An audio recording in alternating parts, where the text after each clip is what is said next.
जी, सभी उपस्थित पत्रकार बंधुगण,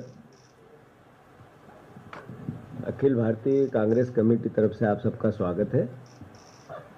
आदरणीय भूपेश बघेल जी, आदरणीय हरीश चौधरी जी, आदरणीय हमारी ओबीसी के चेयरमैन साहब, देश के प्रधानमंत्री ने कई बार भाषणों में, कई बार संकेतों में, कई बार महसूस कराया कि मैं ओबीसी का प्रधानमंत्री हूं और ओबीसी के वर्ग के हक और अधिकार के लिए भारतीय जनता पार्टी ने कई बार दुहाइयां दी। पर ओबीसी वर्ग के हर हित को अगर किसी ने सबसे ज़्यादा घात पहुंचाया तो वो भारतीय जनता पार्टी, आरएसएस और नरेंद्र मोदी जी की सरकार है। आदरणीय हरीश चौधरी जी इस पूरे वक्तव्य पे कि देश भर में किस तरीके से ओबीसी के लोगों के साथ हर तरीके का अहित भारतीय जनता पार्टी करती है और मध्य प्रदेश में कैसे बीजेपी ने ओबीसी वर्ग के साथ विश्वासघात किया है, इसको लेकर हम अपनी बात करेंगे। आदरणीय हरीश चौधरी। मध्य प्रदेश में 1994 में कांग्रेस की तत्कालीन सरकार ने पिछड़ों को आरक्षण देने का फैसला किया था।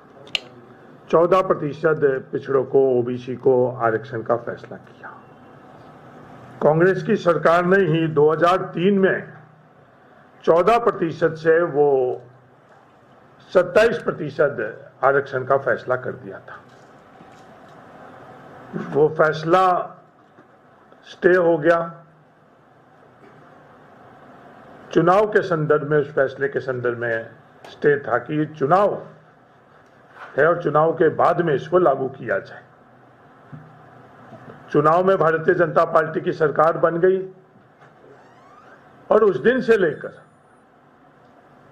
2019 में वापस जब भारतीय जनता पार्टी ने उसको लागू नहीं करवाया, तमाम प्रयासों के बावजूद जो संवैधानिक हक अधिकार था पिछड़ों का मध्य प्रदेश में, वो लागू नहीं हुआ। तो 2019 में वापस जब कांग्रेस की सरकार बनी, कमलनाथ जी के मुख्यमंत्री रहते हुए 27% का आरक्षण का प्रावधान नियमों के अंदर वापस करा। उसको लागू करने के लिए भी फिर वो सरकार में जो बदलाव हुआ वो सब आप लोगों को पता है। वो लागू नहीं हुई। ये पूरा प्रयास भारतीय जनता पार्टी और आरएसएस ने किया। मैं आरएसएस का इसलिए उल्लेख करता हूं कि भारतीय जनता पार्टी के तौर पर कोई राजनीतिक दल इस देश में नहीं है। आरएसएस ही वो राजनीतिक दल है जो अपने आप को गैर राजनीतिक कहता है और भारतीय जनता पार्टी के नाम से राजनीति करता है, इसलिए मैं आरएसएस कह रहा हूं। वो आरक्षण लागू नहीं हुई, उसका पूरा प्रयास इन्होंने किया और एक तरह की भ्रांति फैलाने का प्रयास किया कि ये सब जुडिशियल है।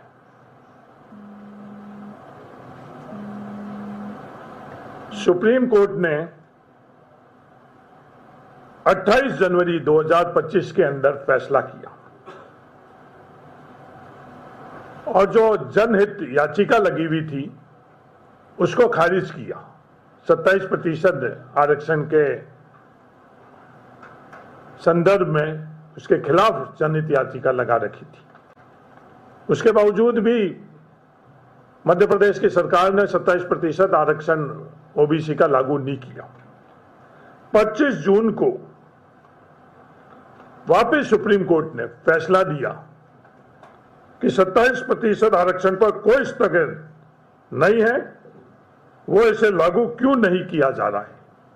इस तरह की टिप्पणी सुप्रीम कोर्ट ने की। उसके बावजूद भी मध्य प्रदेश के अंदर ये 27% का आरक्षण लागू नहीं हो रहा है।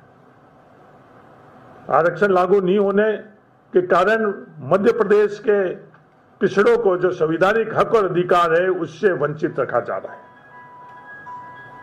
कांग्रेस पार्टी ने न्यायिक लड़ाई के अंदर भी जो कुछ बन पाया वो किया, और अब आने वाले वक्त के अंदर इसको लागू करने के लिए भारतीय जनता पार्टी की सरकार को विवश करेगी। सिर्फ आरक्षण के संदर्भ में ही नहीं, हर तरफ से पिछड़ों के साथ चोट की जा रही है। मध्य प्रदेश के अंदर लगातार प्रयास और मांग के बावजूद भी आज भी विभागों के अंदर रोस्टर नहीं बना है। रोस्टर नहीं बनने के कारण मध्य प्रदेश के अंदर जो आरक्षण के माध्यम से जो आरक्षित सीट है वो भी पूरी नहीं दर्शाई जाती है, वो भी हर भर्ती के अंदर उसके अंदर भी त्रुटियां रहती है।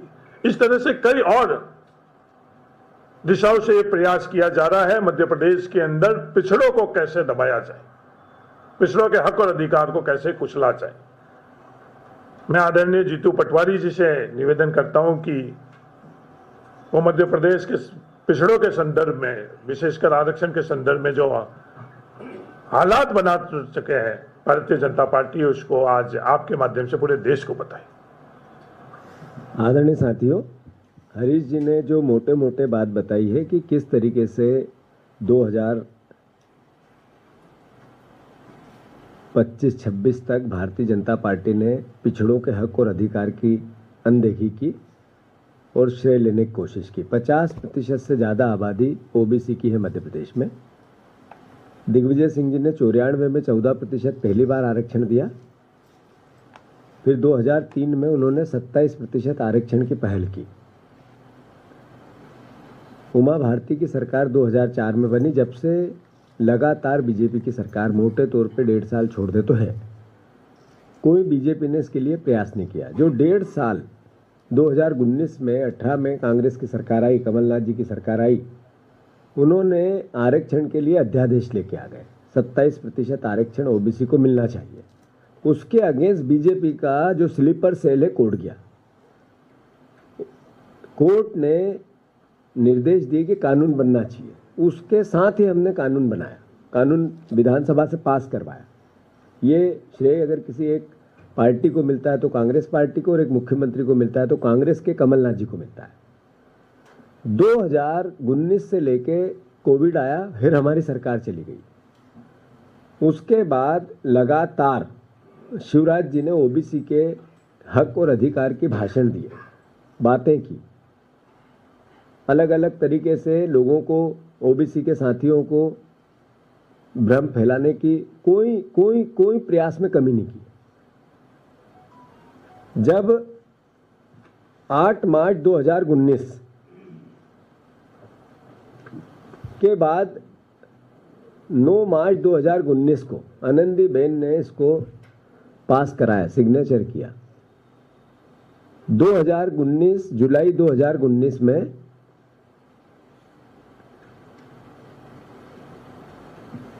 कई याचिकाओं के संशोधन के साथ इसकी आयु बढ़ाई गई। 35 वर्ष से इसकी 45 वर्ष की गई उस आरक्षित वर्ग के परिवार के लोगों के लिए। 35 से 40 वर्ष की गई अनुसूचित जाति, जनजाति, ओबीसी सबके लिए। बीजेपी ने हर बार ओबीसी समुदाय के साथ विश्वासघात किया। शिवराज सिंह चौहान, मोहन यादव कानून कैसे लागू न हो इसके लिए पिछले दरवाजे से लगातार प्रयास करते रहे। इनके सरकारी वकील कोर्ट में खड़े ही नहीं हुए कई तारीखों पे सरकार का पक्ष लेके, जिससे तारीखें बढ़ाते रहे। फिर जनता में भ्रम फैलाया, खासकर ओबीसी के छात्रों में भ्रम फैलाया कि कोर्ट ने निर्देश दिए हैं कि 14% से 27% आरक्षण अभी नहीं करना है। आरक्षण लागू हो जाए, कानून लागू हो जाए, पर उतने प्रतिशत लोगों का जो भर्तियां हैं रोक दो। चयन हो रहा है, पीएससी के माध्यम से हो रहा है, अन्य परीक्षाओं के माध्यम से हो रहा है, पर 14% से 27% के करीब 3000 बच्चे केवल पीएससी में पिछले 6 साल से ओवर एज होने के बावजूद वेट कर रहे हैं। चयन हो गया, एग्जाम हो गई, इंटरव्यू हो गया, केवल भर्ती नहीं मिलेगी, इसलिए कि कोर्ट ने रोक लगा रखी है। ये भ्रम फैलाते रहे। 28 जनवरी 2025, फिर से मैं आग्रह इसलिए कर रहा हूं कि हाई कोर्ट की खंडपीठ ने न्यायमूर्ति सुरेश कुमार कैथ, न्यायमूर्ति विवेक जैन 27% आरक्षण को चुनौती देने वाली जनहित याचिकाओं को खारिज कर दिया। सरकार चली गई सुप्रीम कोर्ट, सरकार चली गई और कहा क्या, ये कहा कि सारी जितनी याचिकाएं एक जगह सुप्रीम कोर्ट में अब सुनी जाएगी। सरकार ने पहल की, कोई कोर्ट ने निर्देश नहीं दिया, हाई कोर्ट ने निर्देश नहीं दिया, ना सुप्रीम कोर्ट ने कोई इस तरह का मैंडेट दिया था। 26 जनवरी 2025 हाई कोर्ट की संयुक्त बेंच पुनः आदेश दिया कि 27% आरक्षण तत्काल लागू किया जाए और सरकार को निर्णय लेना है। जो इनके सॉलिसिटर जनरल कह रहे थे कि कोर्ट ने कहा कि ये भर्तियां इतनी जब तक रोक लिया जाए जब तक निर्णय नहीं हो, कोर्ट ने कहा हमने ऐसा नहीं कहा है। फिर भी भ्रम फैलाते रहे अखबार, मीडिया, भाषण अलग अलग तरीके से कि कोर्ट ने कहा। 7 मार्च 2025 सुप्रीम कोर्ट ने यूथ फॉर इक्वलिटी जैसे विशेष अनुमति याचिका को खारिज करके 27% आरक्षण को लागू करने की पहल की, सुप्रीम कोर्ट ने की।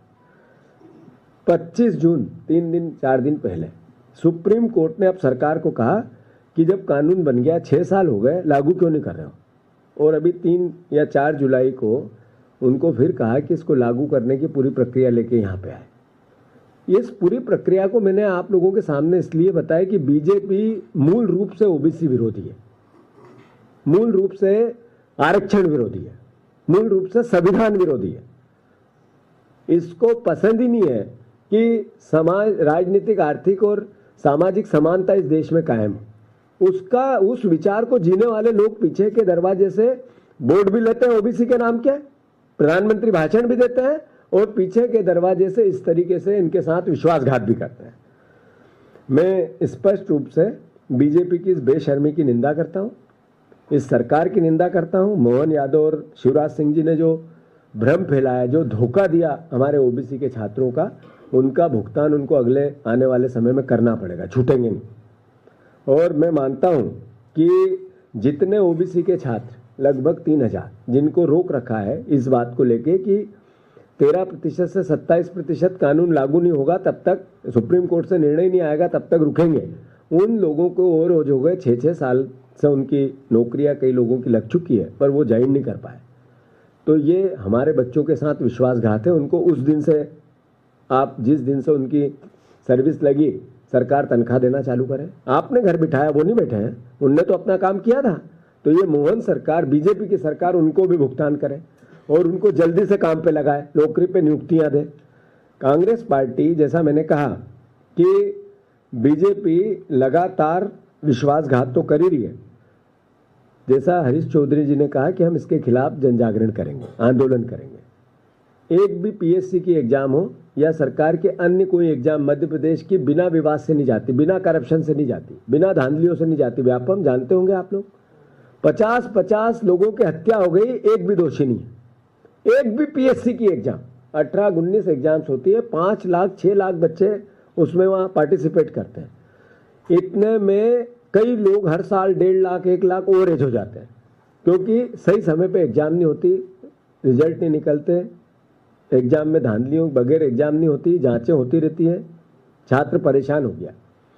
एक ऐसा काम जो आर्थिक घोटाला करता है कोई संस्थान, कोई व्यक्ति, कोई सरकार, ये बच्चों के भविष्य के साथ इंटेलेक्चुअल घोटाला करते हैं, क्राइम करते हैं। अपने विचारिक रूप से अपने लोगों को विचारधारा के हिसाब से नियुक्तियां कैसे मिले, इंटरव्यू में इस तरह की धांधलियां आए दिन 65%, 50% लोग वही लगेंगे जो धांधलियों के थ्रू आएंगे।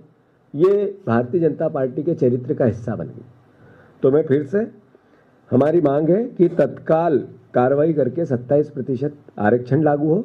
वो बच्चे जिनको 6 साल से आपने यातनाएं दी, उनको तत्काल उनकी नियुक्तियां एकदम क्लियर करें। उनको, उन्हीं बच्चों को जो 6 साल से आप लोगों ने मेहनताना रोक रखा, उनकी जितनी भी तनख्वाह बनती वो दें। तीसरी, सरकार शिवराज सिंह चौहान और मोहन यादव प्रदेश से माफी मांगे। इनकी जवाबदेही थी, इन्होंने रोका, तो इसका मतलब है कि धोखा दिया इनने। तो ये सार्वजनिक जनता से और ओबीसी वर्ग के लोगों से कान पकड़ के माफी मांगे, उसके बगैर इनका पाप धुल नहीं सकता है। और पारदर्शिता, जैसा मैंने कहा, 27% आरक्षण को लेकर आना चाहिए। हम इस पूरी लड़ाई को कानूनन तो लड़ेंगे ही लड़ेंगे, पर जन आंदोलन भी बनाएंगे। इसके लिए पूरी रूपरेखा बना ली गई है। दिल्ली से इस बात को इसलिए उठाया जा रहा है कि जैसा धोखा मध्य प्रदेश में शिवराज सिंह चौहान और मोहन यादव दे रहे हैं, वैसा ही धोखा भारतीय जनता पार्टी की पूरी चाल, चरित्र और चेहरा नरेंद्र मोदी का देश में भी दे रहा है। आदरणीय, मैं सर से आग्रह करता हूं कि हमारे ओबीसी सेल के राष्ट्रीय अध्यक्ष हैं, वो अपनी बात कहें।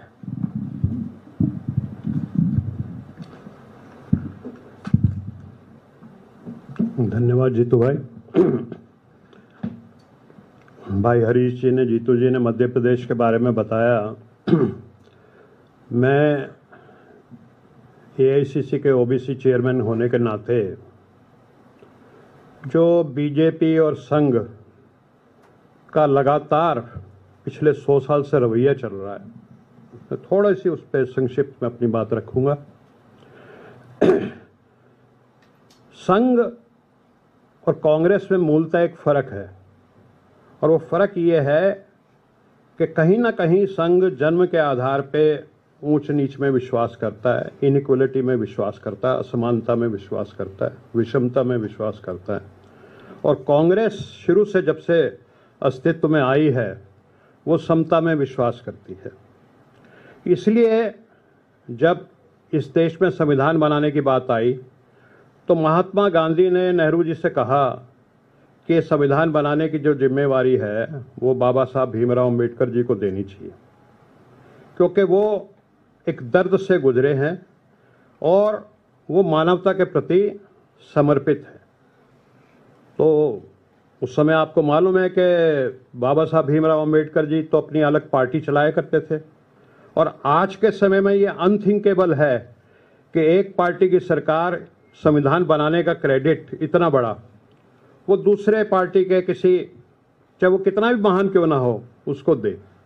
लेकिन ये देश हित में, राष्ट्र हित में, और महात्मा गांधी, पंडित जवाहरलाल नेहरू, इनकी महानता थी कि संविधान बनाने का काम बाबा साहब भीमराव अम्बेडकर जी को दिया गया, और जिन्होंने दुनिया का सर्वोत्तम संविधान जिसको कहते हैं वो 26 नवंबर 1949 को देश को प्रस्तुत कर दिया।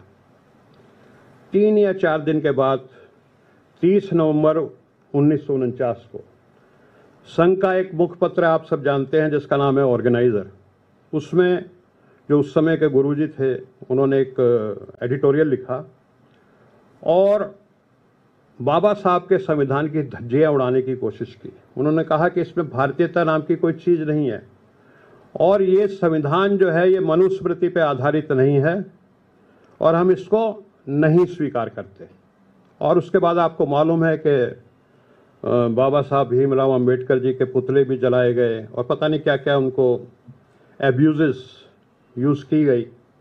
और लगातार तब से लेकर के आज तक आरएसएस इस संविधान में विश्वास नहीं करता, इसको बदलने की कोशिश करता रहता है। और उसके कई जिसको कहते हैं कि उदाहरण हैं। 1993 में जब बीजेपी के अध्यक्ष थे मुरली मनोहर जोशी जी, तो एक सभा में गए और उन पे आंध्र प्रदेश में सभा हो रही थी, और उन्होंने कहा कि इस संविधान को फिर से बदलने की ज़रूरत है। अटल बिहारी वाजपेयी, उनकी जब सरकार बनी तो उन्होंने अपनी सरकार में एक संविधान समीक्षा कमेटी बनाई संविधान बदलने के लिए। और आपको पता है कि तरह तरह की याचिकाएं लगती रहती हैं। इनके जो मोदी जी के अभी हाल में आर्थिक सलाहकार थे विवेक देवराय जी, उन्होंने भी एक लंबा चौड़ा आर्टिकल लिखा। अब संविधान को लागू ना करने का एक मैं बहुत ग्लेरिंग एग्जाम्पल आपके सामने रखने जा रहा हूं।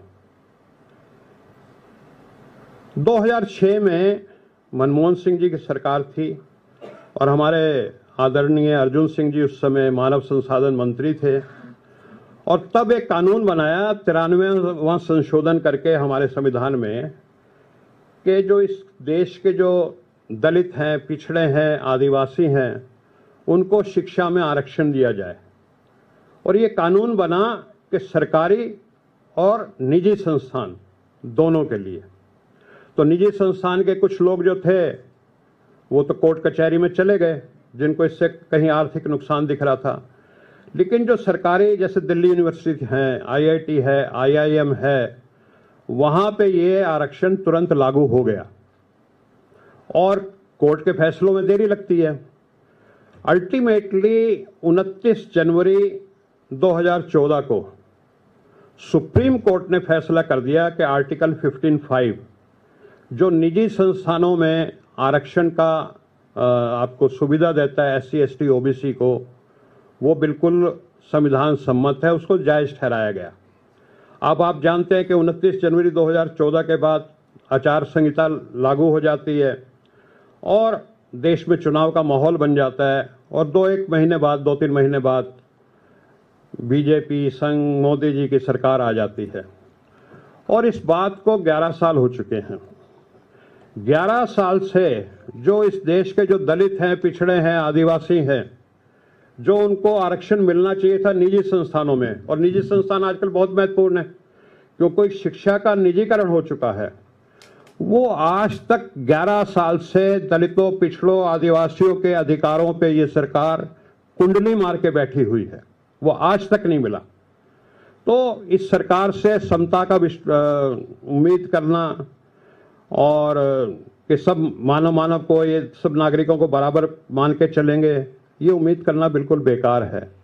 और संक्षिप्त में अभी 2-3 दिन पहले जो ये समाजवाद और धर्मनिरपेक्षता के ऊपर सवाल उठाए गए, तो मैं छोटा सा उसमें एक रखना चाहता हूँ कि समाजवाद और धर्मनिरपेक्षता जो हमारा संविधान है उसकी आत्मा है और इनकी कोशिश है उसकी आत्मा को ख़त्म करना।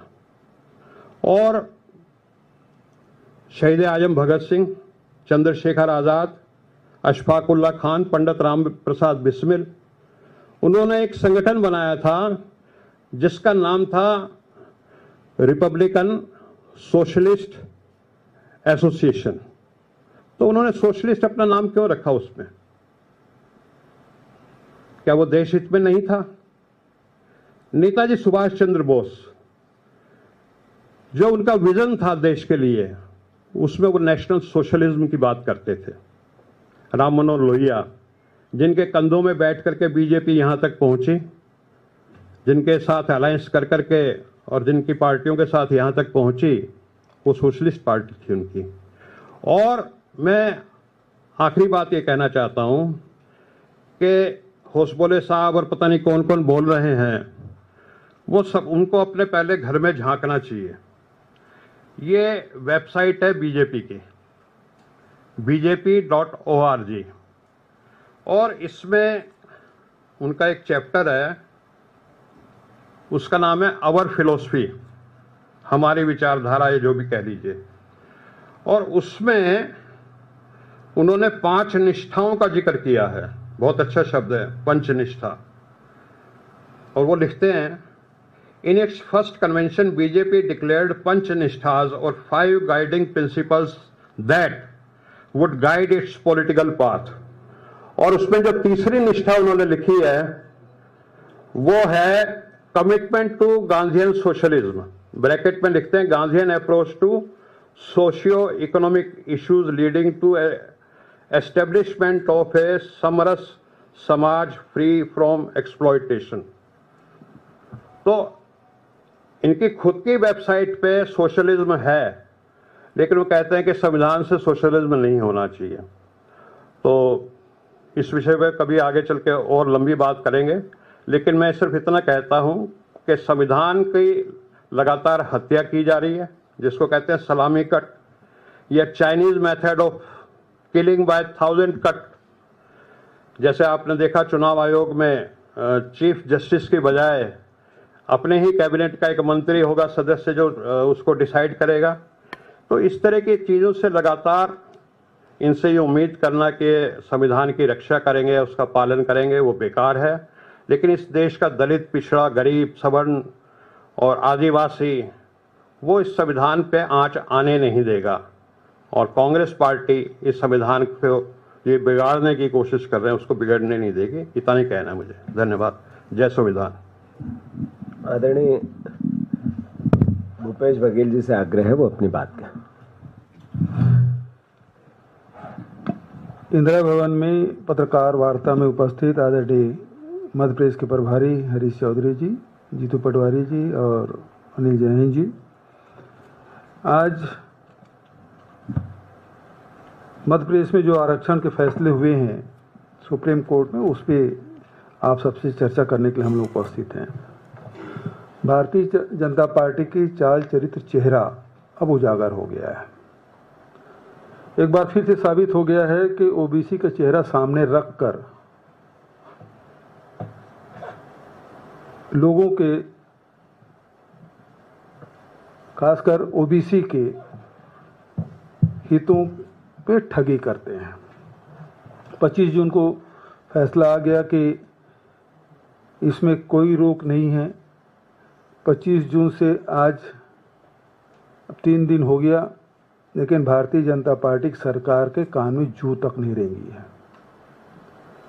जिस प्रकार से अभी जीतू जी ने बताया कि 1994 में 14%, फिर 2003 में दिग्विजय सिंह के ही कार्यकाल में इसे 27% किया गया।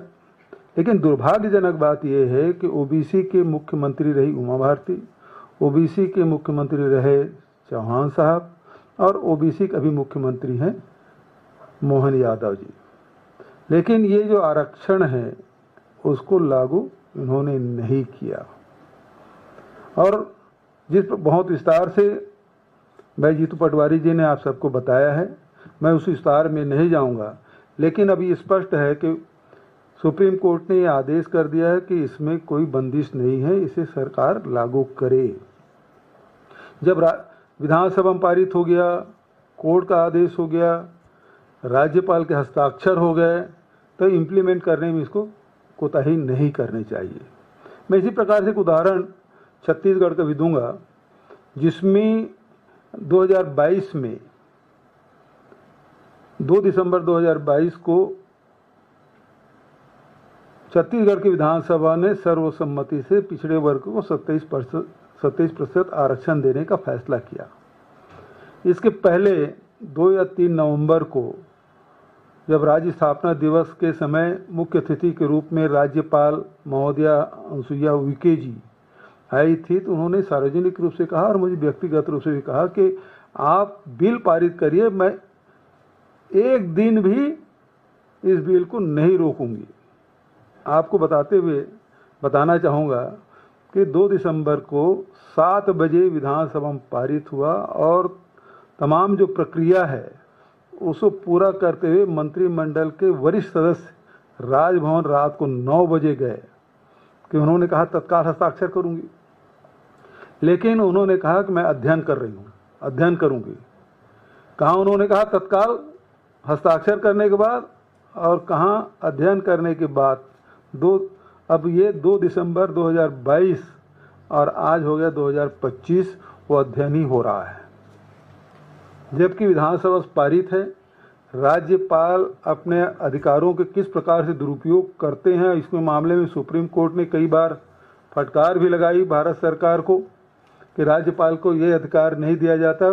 छत्तीसगढ़ में भी इसी प्रकार से 2022 से लेकर आज 2025 हो गया और 27% आरक्षण का बिल विधानसभा में पारित होकर राजभवन में अभी भी अध्ययन चल रहा है, वो नहीं किए। तो ये जो भारतीय जनता पार्टी जो चेहरा है वो बेनकाब हो गया है कि ये पिछड़े विरोधी हैं। पिछड़ों के खिलाफ में जो फैसला करते बने वो करते हैं। और अभी जिस प्रकार से मैं जीतू जी ने कहा, हरीश चौधरी जी ने कहा, अनिल जी ने कहा, ये राष्ट्रीय परिप्रेक्ष्य में इसकी लड़ाई लड़नी होगी। मध्य प्रदेश से इसे शुरुआत करते हैं, छत्तीसगढ़ में भी होगा और इसका विस्तार किया जाएगा। तो आज जो अब भारतीय जनता पार्टी संविधान को भी नहीं मानती, इसका जीता जागता उदाहरण कि कोर्ट के फैसले हो गए, विधानसभा में पारित हो गए, उसको भी ये लागू नहीं कर रहे हैं। ये बेहद दुर्भाग्यजनक स्थिति। अब आपकी तरफ से कोई सवाल हो? सवाल हो तो एक सवाल है कि आरएसएस के एक नेता है दत्तात्रेय बोले, उन्होंने कहा, एक सवाल भूपेश बघेल जी आपसे है कि आरएसएस के नेता हैं दत्तात्रेय होसबोले, उन्होंने कहा कि संविधान में समाजवाद और धर्मनिरपेक्ष जो शब्द हैं उनकी समीक्षा होनी चाहिए। किस तरीके से आप लोग लेते हैं इसको? देखिए, ये तो जिस दिन से ये लागू हुआ संविधान, उसके उसी दिन से विरोध कर, लागू होने से पहले ही विरोध शुरू कर दिए थे और लागू हुआ तब भी विरोध करते रहे, पुतला दहन किए और उसके बाद जब जब इनको मौका मिला तब ये संविधान समीक्षा की बात करते रहे। और अभी लोकसभा जो चुनाव हुआ उसमें उन्होंने कहा अब की बार 400 पार। लोगों ने पूछा 400 पार क्यों? तब इन्होंने कहा कि हम संविधान बदलना चाहते हैं। अब फिर से ये संविधान में परिवर्तन, मूल आत्मा जो है उसे बदलने की बात ये कह रहे हैं, तो ये तो भारत की आत्मा पे कुठाराघात है और ये इस प्रकार से हमेशा समाज को बांटने का काम करते हैं। इसका ये उदाहरण है होसबोले जी का जो बयान है और अभी शिवराज चौहान जी का जो बयान आया है, ये सब समाज को बांटने वाला काम है। कल केंद्रीय मंत्री जितेंद्र सिंह जी ने भी कहा कि राइट थिंकिंग पर्सन जो भी होगा, he will oppose secularism and socialist word from the constitution and hence it should be deleted. So केंद्र सरकार के मंत्री भी लगातार एंडोर्स कर रहे हैं और जिस तरह की शब्दों के चयन एंडोर्स कर रहे हैं, वो क्या आपको लगता है कि एक इंटेंशन भी दिखाता है इसके ऊपर कोई डिबेट केंद्र सरकार खुद भी चाह रही है? देखिए, ये आरएसएस के जो एजेंडा है उसको ये अलग अलग लोगों के माध्यम से ये समाज के बीच में छोड़ते हैं ताकि डिबेट हो और उसके पक्ष में हो तो फिर आगे बढ़ते हैं, नहीं तो ये विड्रा कर लेते हैं। और जहाँ तक के भारत की बात है, भारत में विभिन्न जाति, विभिन्न समुदाय, विभिन्न पंथ, धर्म, मत के लोग निवास करते हैं। कोई एक जाति, एक धर्म के लोग निवास नहीं करते और इसलिए ये जो समाजवाद की जो बात है ये इसलिए डाला गया है और समता की बात है। अभी भारतीय जनता पार्टी अपने मित्रों के हितों में फैसला करना चाहती है और 85% लोगों को 5 किलो राशन पे ये निर्भर करना चाहते हैं। ये इनका षड्यंत्र है। अन्यथा ये जितने फैसले हैं वो अपने 2-3 मित्र हैं उसके हिसाब से करते हैं और बचत इस प्रकार से जो समाज को डिवीजन करके वोट लेना चाहते हैं, बांटना चाहते हैं। आप जन एक क्या ये बिहार चुनाव के लिए हो रहा है? इस समय संविधान की बात की जा रही है कि इसमें बदलाव। बिहार चुनाव भी है और आगे आने वाले और विधानसभा चुनाव है और लोकसभा चुनाव के लिए भी ये पृष्ठभूमि तैयार कर रहा है। सर, आप कह रहे हैं कि आप लीगल बैटल तो लड़ ही रहे हैं और जन आंदोलन भी करेंगे, तो क्या इसका कोई डेट फिक्स हुआ है और क्या राहुल गांधी और किस तरीके से रोड मैप रहेगा पूरे इस प्रोग्राम का? नहीं, बात यह है कि राहुल जी ने जब जातिगत जनगणना की बात की, ओबीसी के हितों की रक्षा की बात की, उन्होंने कई भाषणों में कहा कि हम 50% के जो आरक्षण का केब है उसको भी हटाना चाहते हैं। तो मोटे तौर पे कांग्रेस पार्टी चाहती है कि जो गरीब वर्ग है वो जातियों में है और उन जातियों की गरीबी के लिए हर तरह के दरवाजे खुले, वो चाहे नौकरियों के हो, चाहे देश के सरकारों के खजाने हो। मोटे तौर पे ये जो बात आ रही है कि जो संविधान में 2 शब्दों को हटाने की बात, ये भी क्या है? ये एक डिबेट डाली जा रही है दुनिया में, देश में, प्रदेशों में कि जो पाप नरेंद्र मोदी जी 11 महीने में, जो 11 सालों में इन्होंने कहा था वो किया नहीं। जो 14 के भाषण थे उसमें से एक भी चीज़ कोई पत्रकार बता दे जो उन्होंने पूरी की हो। जो रीजनल एजेंडे हैं, जो आरएसएस के एजेंडे हैं वो उनने पूरे किए, पर आर्थिक एजेंडे, रोजगार के एजेंडे, कृषि के एजेंडे कोई एक पूरा हुआ हो नरेंद्र, वर्ल्ड वाइज कोई एजेंडा, आपकी विदेश नीति की जो बातें थी एक भी पूरी नहीं हुई। अब दुनिया को, देश को अलग अलग तरीके से भ्रमित करना है, तो ये एक नया संभूगा छोड़ा जा रहा है। तो कुल मिला के कांग्रेस पार्टी ओबीसी के आरक्षण के लिए हर आंदोलन करेगी, वो देश से भी चालू करेगी, प्रदेश में भी चालू करेंगे। हमने पहले से प्रस्ताव है हमारा कि राहुल गांधी जी भोपाल आएँ, तारीख जिस दिन भी देंगे, हम बड़ी तादाद में ओबीसी के लोगों को इकट्ठा करके जातिगत जनगणना के बाद हमने पार्टी को राष्ट्रीय स्तर पर प्रस्ताव दे रखा है और जिलेवार भी हरीश चौधरी जी ने मोटे तौर पे शुरुआती इसी बात से की थी कि हम इसका कार्यक्रम पूरा बनाए हैं। हम जनजागरण कैसे हो जनता का कि ओबीसी विरोधी बीजेपी, शिवराज सिंह चौहान, मोहन यादव, नरेंद्र मोदी, तो इसको लेकर आखिर देश की जनता को जागृत करना हमारा दायित्व है।